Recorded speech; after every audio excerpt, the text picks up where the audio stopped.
So tonight's talk is weird stuff you ought to know about snow. Yeah, it was sort of I thought I'd put something in there that attracted people. So, here in Fairbanks, we all have some sort of relationship with snow. For many people, it's not really a good one. It's inconvenient, it's slippery, it's dirty. I don't like snow. I think some of that negative reaction to snow, at least my thought in Fairbanks, comes out of this. First, there's some scabrous snow here, and you have to plug your car in because it's cold. So we think snow and cold.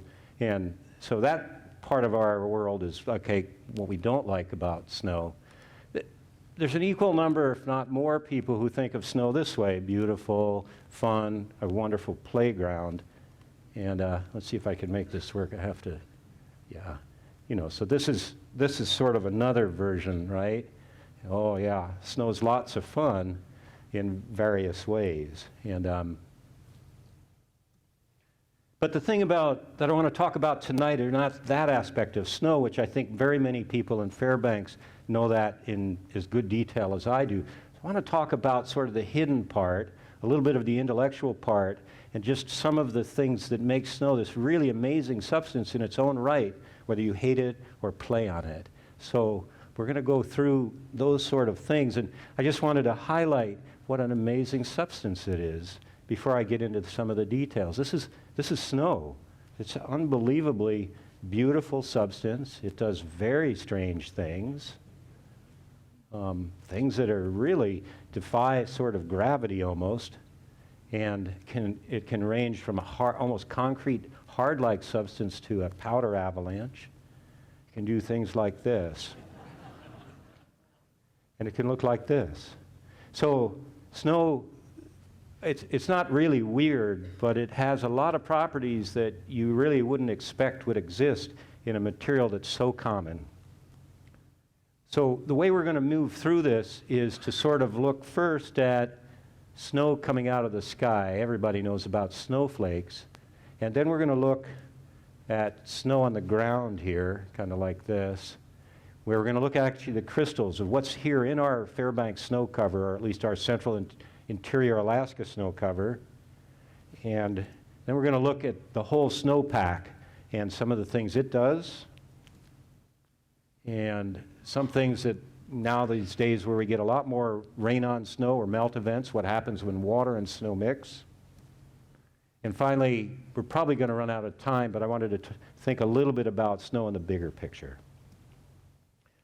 But to do that, I have to take you back to physics and chemistry school, because in order to understand this unusual substance of snow, we actually have to do a little physics.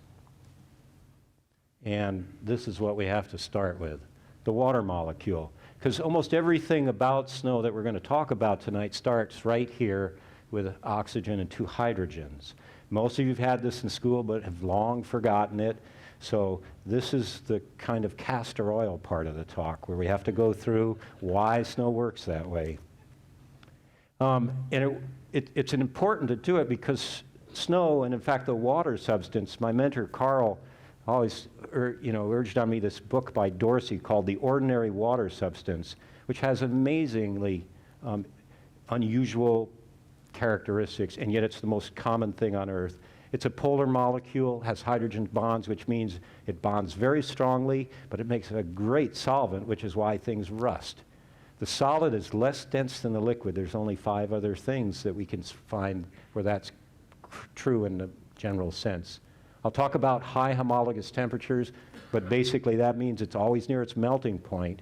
It has this strange quasi-liquid-like layer on it that allows us to ski, and it allows it to do other things. It has a high vapor pressure, just like gasoline or ethanol, and it sinters rapidly, it deforms plastically, and it's incredibly reflective. The material that's just out in that parking lot looking dirty, it's an amazing substance if you think about it that way. So we have to start, and you're going to have a chance in the back so that you can remember water molecules. We have a way so you can make them out of gumdrops. But if you look here, you have to start with an oxygen, that's red, and you need some hydrogens. And you can see I've made a little tetrahedron there. A tetrahedron is like a pyramid, but it's just got 4 sides. And the oxygen in the center gets to share two of the hydrogens, and then it shares them with the others. And when you first look at that top tetrahedron, it doesn't look like a snow crystal, okay? And that's sort of looking here. But if I turn this on end, all of a sudden we see the hexagons that are so prevalent in the snowflakes and are fundamental to snowflakes. So just have to turn it like that. We see that there. And we get that hexagonal symmetry that everybody knows makes up a snowflake. And in fact, that hexagonal symmetry was one of the fundamental things that led to the understanding of the molecular nature of matter. Johannes Kepler in 1611 was walking over. He didn't have much money, and he wanted to give a Christmas gift. And he didn't really have any way to buy expensive Christmas gifts, and at least he claimed he saw a snowflake land on his sleeve, and it had this beautiful symmetry. He began to think about it, and he realized, well, in order to do that, there must be little particles of the same shape packing together. And that was really the first inception of the idea that matter was made up of some elemental particle called a molecule. So the snowflake really was basically responsible for that. We know this, every time you drink a glass that has ice in it, you remember this, right? The solid's less dense than the liquid. It floats, not just because there's air in it. Even if those were pure ice cubes, they would still float. It turns out that's a very unusual property, and if that property didn't exist, Earth would be completely different than it is. So there's water at the top. Let's see. Yeah, there's water at the top, and it's about 10% less dense in the solid than the liquid. The only other thing that's even close to that is gallium, arsenic. But here's the more important thing. First off, on this list, water is the most common substance on Earth. The rest are not common at all except for silicon. But look at the temperatures. Except for gallium, none of those things melt at the surface of the Earth. So none of them ever create liquid and solid. It's the only one, right? And so we have both the liquid and the solid together, and the solid floats. That's a very unusual thing. Why? I had to actually ask Martin Trufer this question because I just wanted to make sure. So why in the world does ice float on water? Here's that nice structure I showed you. It's really nicely put together. And liquids are somewhat puzzling, but when they're liquids, they're little chunks of molecules put together, but we don't get this really nice orderly solid, and we can slide things in a little closer together and therefore make it more dense. That's the reason water is more dense than the solid. Basically, the liquid allows a little bit closer packing. Here, like something you're doing with Tinker Toys, you've got to pull it rigidly. That fact actually leads to a very unusual feature that not very many people know about called Tyndall Figures. So a Tyndall figure, they were named after the scientist Tyndall, who discovered, he took a magnifying glass and he went out on some really clear ice and he just held it there and the sunlight came through, and lo and behold, he got these things that look like snowflakes, except they're not. They're really negative snowflakes. They consist of water growing out in this nice hexagonal pattern, just like the molecule, and a little bubble of vapor. And they actually migrate towards the heat if you watch them and everything. So I like to think of Tyndall figures as negative snowflakes. And the only reason that can happen is as we melt the piece of ice, its actually volume gets smaller. It has to make up, it basically gets smaller and creates space in the ice. So those are called Tyndall figures, and they're like negative little snowflakes.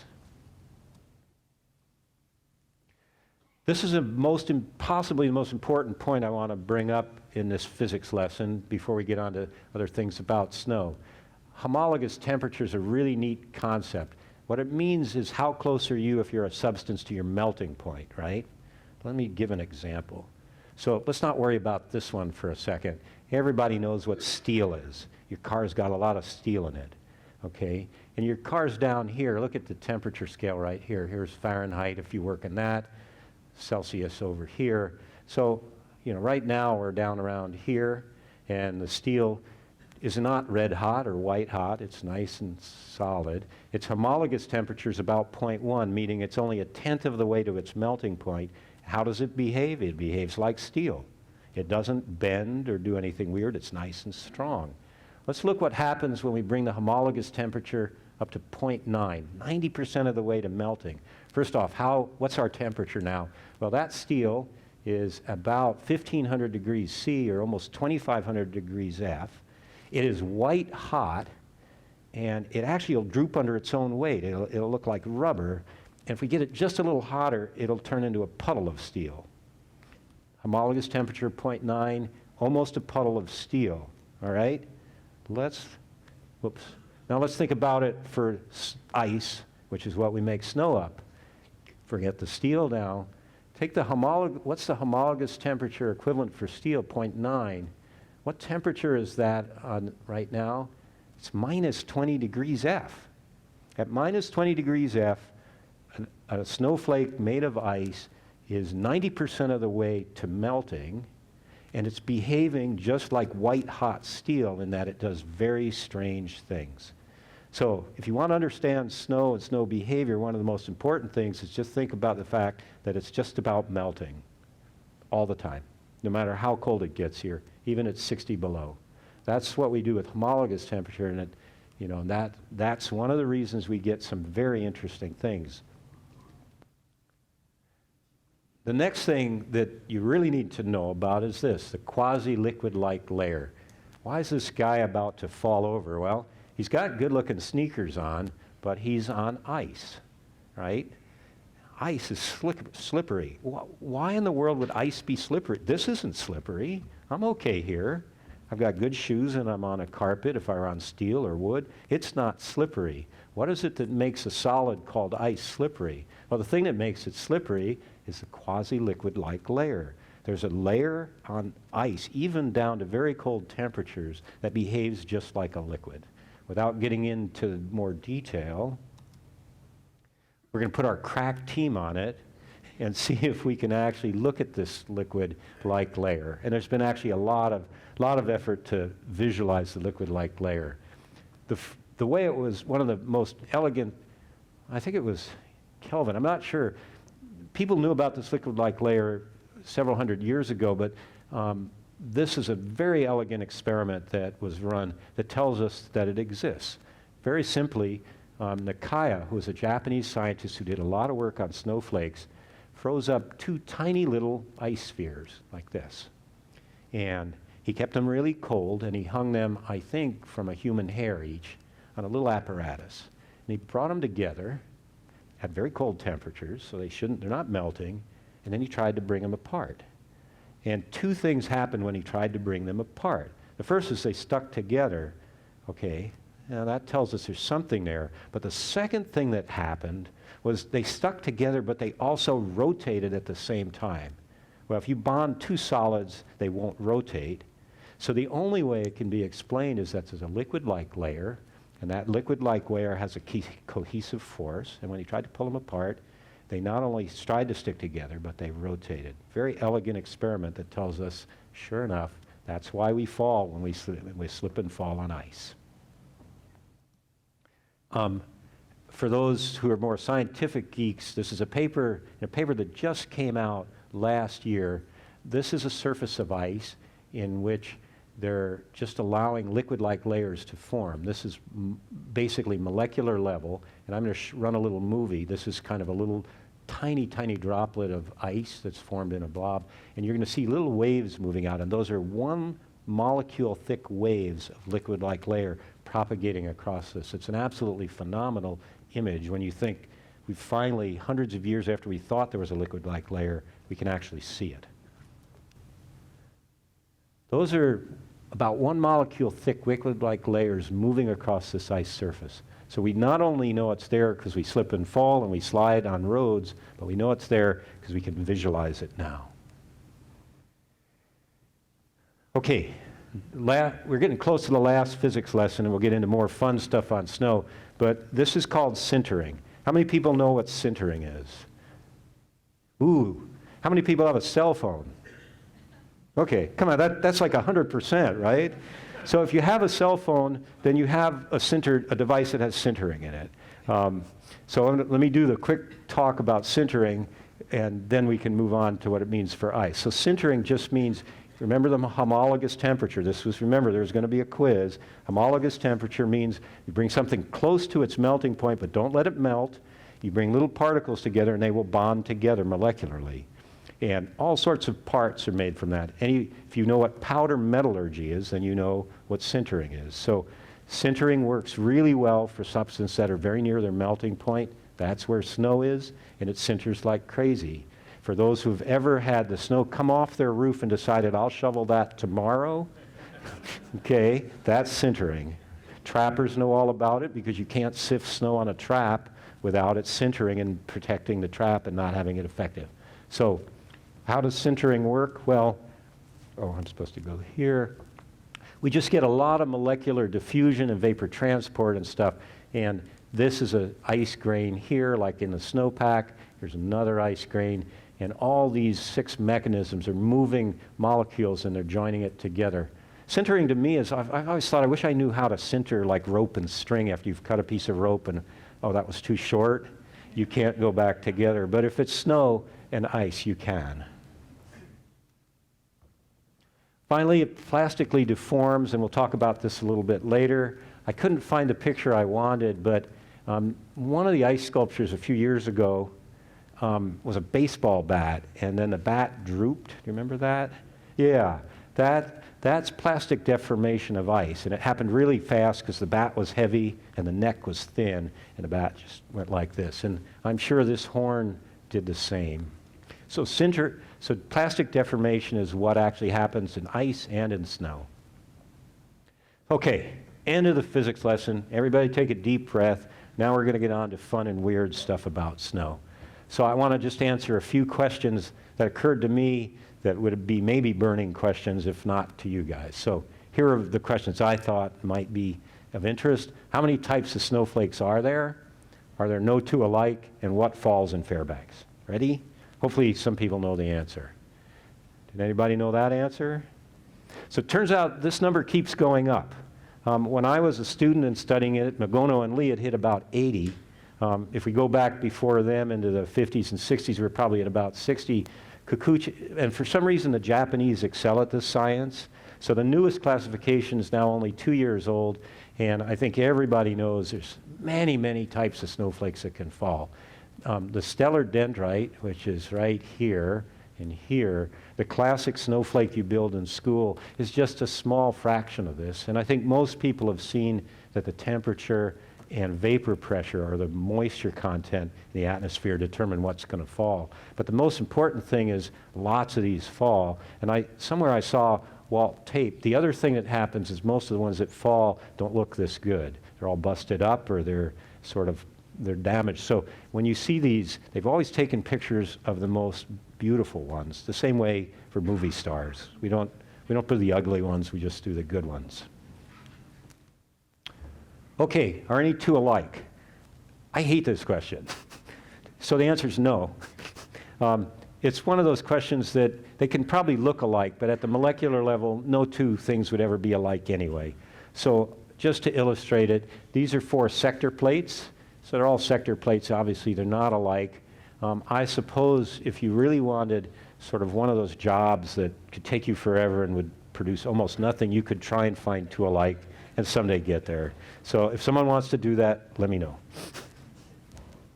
Finally, what falls in Fairbanks? Hopefully a few people have done this or have watched carefully. Many, many things fall in Fairbanks. So, on those quiet evenings where there's really low snowfalls, these are, by the way, these 3 are scanning electron microscope photos of real snow crystals. We get stellar dendrites. We actually get a fair number of capped columns. That's what these are. And these are much smaller than these. Needles also fall, bullet rosettes, and usually sector plates and stellar dendrites will often fall intermixed. In the same storm, you roll through. For those who are interested in snowflake watching, like bird watching, you just need a dark parka and a hand lens. And you go outside and you just look. There are other ways, and we can talk afterward if you want to know how to capture these, but snowflake watching is a really elegant and fun sport in Fairbanks. Okay, we're moving into where my actual work is, so some new questions now that if you guys weren't interested in, at least I am, which is what falls from the sky like what's on the ground. And we have one demo we'll do tonight, if you get a chance to go back there, where you can prove this to yourself, because we're going to take snow from outside. What changes the snowflakes? Do the changes matter? And is our snow here in Fairbanks like anywhere else? So let's start. Snowflakes are falling out of the sky. We all know how it snows, so that's not new, and we know now what the snowflakes look like. But do we know this? Okay, we have a low-density snow cover, and whatever we build up, this is about right for what we build up. About 75% of it is air, 25% of it's ice. That's a salient point. Most of what's out there in our snow cover is air, and the rest is ice, okay? The other thing that's really important to think about is if I'm a snowflake up in a cloud, it's moist, it might be colder or warmer than down below, but I'm up in this cloud and I fall out of the cloud like an alien falling out of space. And just like the alien, I can't breathe oxygen. The snowflake is not necessarily landed in an environment similar to where it grew. In fact, it's generally in an environment very different in terms of temperature and pressure, so it's going to change. It's going to metamorphose. So what's going to happen first? It's going to get dismembered by gravity, right? Arms will break off the snowflake. So that happens usually in just a few hours. If you actually go out and you start to look around new snowflakes that fell on your porch at night and they fell a few hours ago, this is already starting to happen. They're sort of breaking apart. They don't last very long. You can kind of see that here, right? So there's a little arm that's broken off. The second thing that's happening is those nice sharp points of the beautiful snowflakes we photographed are not sharp anymore. They're all rounded off. And because there's a thing called the Kelvin Effect, and without getting deeply into it, the sharper the radius of curvature of a piece of ice, the more rapidly it sublimates, which use the word evaporate if you're not used to it. So very sharp points just don't last very long. They're going to go away. There's another one of these elegant experiments was done by Henri Bader in the 30s. It worked like this. He trapped a beautiful stellar dendrite between two glass plates. He kept it cold, but he made sure there were no temperature gradients across it, so it was nice and uniform temperature. He just kept it cold, and he kept it for 57 days. There was no melting, nothing was happening, no metamorphism for 57 days, and what happens? It ends up these rounded blobs. Why? Because the vapor pressure of the snow is so high, it cannot sustain the points. So the snow that fell out of our sky here, it's immediately trying to work its way down this pathway and get to this. But there's something working against it. This is a busy graph, and all I want to say is that there are several things much more powerful even than the Kelvin effect that will affect our snow. We can wet metamorphose it, and we've got a demo for that. Everybody understands that. Pour water into snow and it's going to change. We can do dry snow metamorphism.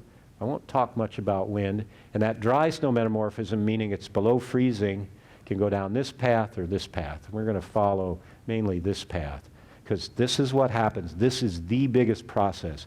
If it made a noise right now, this is going on right outside right now. If it made a noise, we'd walk outside, it'd be deafening. This is the process right here that's driving the Fairbanks snow all the time.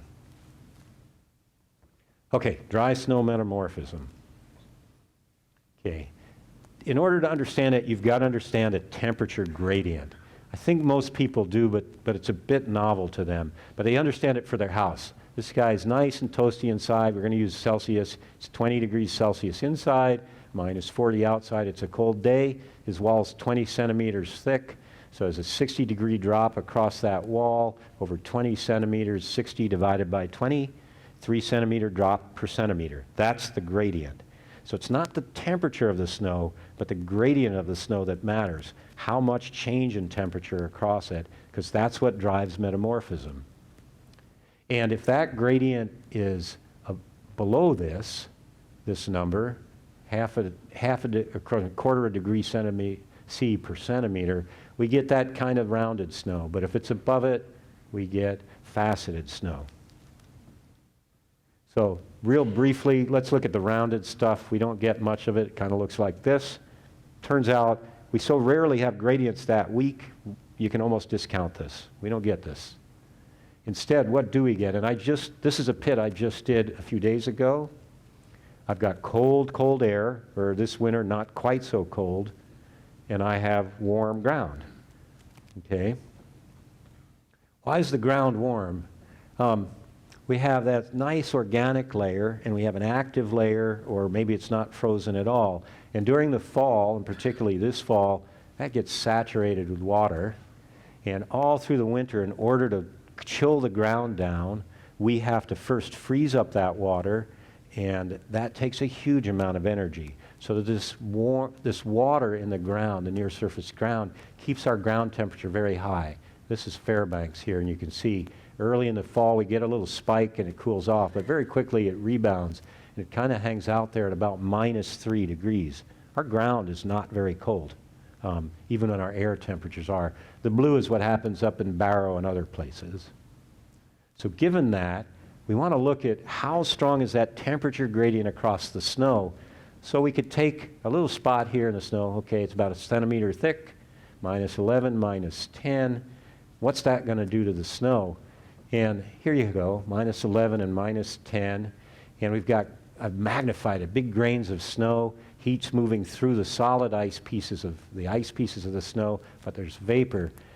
That's a pretty big gradient already. It's well outer critical, right? It's 1 degree drop per 1 centimeter. It's 4 times the critical, so we can grow depth ore. But that's not the whole story, because it turns out these grains conduct heat so much better that the actual gradient is between this grain and that grain, just across a little airspace, and that is now just 2 millimeters across that little airspace, and that's 20 times the critical gradient. So the short punchline is, in Fairbanks, we exceed the critical gradient, temperature gradient, to grow kinetic growth forms, or depth hoar, virtually all the time. That's why we don't have nice fine-grained snow. It's why what we have is this. And for those who've never seen this, you're not looking, because right now, this is everywhere at the bottom of our snow practically. This is where it came from. These are beautiful depth hoar cups. I'll show about how big they are. They're heavily striated, just beautiful forms. They're absolute gems, and we have trillions and trillions of them just out there. They're right in the parking lot. I already looked. One of the other miracles that's going on is we're making these crystals that are way bigger than fell out of the sky, and the big ones grow at the expense of the little ones. This is a process that's never been modeled. Will Harrison's here, and he and I tried to model this and had to give up for a number of reasons. So what happens over time is the number of crystals goes down, size of the crystal goes up, and they become these beautiful hexagons. This is an amazing video. So a colleague of mine in Switzerland did this. This is using CT tomography, small piece of snow, put it in an X-ray tomography, and we're going to watch. This is a piece of snow metamorphosing from regular snow to depth hoar. And by the end, you'll actually see it. Tomography is not quite as good as photography, but just watch what happens here. So it's metamorphosing, and it's also growing downward. This is exactly what our snow is doing outside all the time. You can see we're starting to develop things that start to look like those depth hoar cups, even in a tomography. There's striae forming and everything. My student, Simon, who's in the back, has also gotten a movie that's absolutely wonderful of this happening here in Fairbanks. This is the process that's going on all winter in making what's at the bottom of the snow what it is. So this is where we start and end. Remember, we had sector plates falling out of the sky, and I just took this photograph last week at the bottom. This is 2 millimeters. This is a big crystal. It's from the bottom of our snow cover. This is what fell at the top. So you can see how much of a massive change in both form and size and shape we have going on over the winter. So just run you through a bit of the magic. It kind of starts this way. Begins to form cups with striae. And these cups get bigger, particularly if they're on an ice surface. If you go on like Harding Lake or ice or Noyes Slough, you'll find really big crystals, bigger still, until we get the quintessential depth hoar that we're used to here, or like this. This is a photo I like. Carl took this years ago. The other thing that's happening is the whole pack is being structured into a set of vertical-like stalactites. There's dirt that's been blown into this snow, so it's a bit easier to see. But if you look at the bottom of the snow, this is a textural form you'll see. Carl and Dennis Trabant were the first to see this and report on it. So there are all those cups I'm showing, but there's not just the cups themselves, but this whole form. So we've gotten through what falls from the sky. Is it what's like on the ground? No. What changes the snowflakes? All sorts of things. Gravity, temperature gradients. Do the changes matter? We're making one of the best insulators in the world through this process. It really matters. We're taking snow, which is a pretty good insulator to begin with, and producing a type of snow that's even better. It's one of the reasons our ground stays so warm. We're also making a type of snow that's quite weak, which allows voles and lemmings to burrow through it. Everything we're doing to that snow is keyed to what life is like around us. So does it matter? Absolutely. And we can find snow like this other places. It turns out we let the Yukoners have some, the Siberians have some, and so on. What you need is a thin snow cover and not much wind and cold temperatures, all of which we have in abundance. Okay, we're switching gears. Remember I said there was dry snow metamorphism? Sadly, to me, Fairbanks, it seems like we're getting more wet snow metamorphism, more rain on snow, more thaws. How many people like the fact we're getting wetter, warmer snow? Yeah, I didn't think so. Yeah, the world thinks we like climate warming, and maybe we thought we did, but now we're pretty sure we don't. So what happens when there's a rain on snow event, and is the timing and nature of snowmelt changing, and does it matter? So wet snow metamorphism. In some ways, this is easier. We introduce water into a snowpack with those beautiful crystals or stellar dendrites, and we move down a pathway now that moves completely different and makes nice rounded things. So the first thing that happens, actually, even before we melt the grains, through surface free energy effects, they get rounder. And they begin to touch each other and form, remember I showed those bonds. They not only form bonds like the one I showed, but you begin to get a meniscus of water which forms in between the grains like this. And if that refreezes, then you have a very strong thing. That's called a melt crust, right? So we're all kind of used to this. If the melt or the rain proceeds even longer, look what happens. We get these kind of clusters that look like glass beads that have been fused heavily under a blowtorch.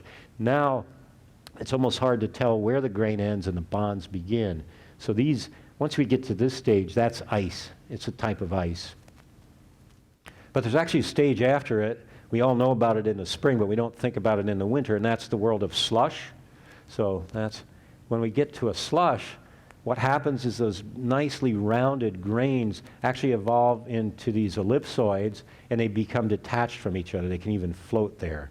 So we get to this point, this is sort of what we have.